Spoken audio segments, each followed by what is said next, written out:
sama-sama ng pakiramdam ko. Lalagnatin yata ako. Kaya tumingin ako ng gamot. Gamot sa pag-move on. Kaso wala.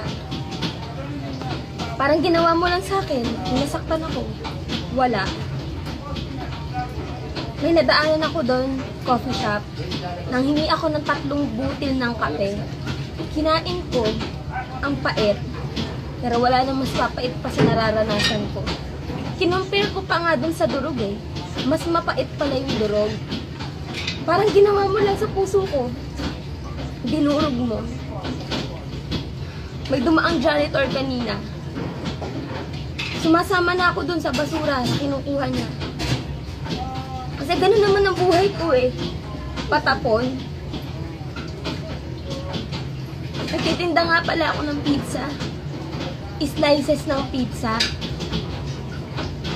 Parang ginawa mo sa puso ko, in-slice mo. Gusto ko mag-shopping. Para naman kahit pa paano sumaya ako. Gusto kong bumili ng sapatos, ng damit, kumain. Kaso na-realize ko, wala na pala akong pera.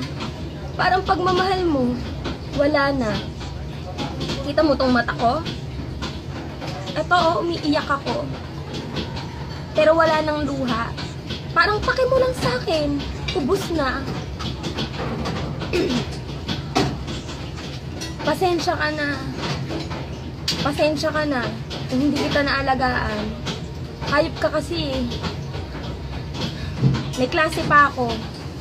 Papasok na lang ako sa school. At aakyat ako sa building ng university namin at tatalon ako.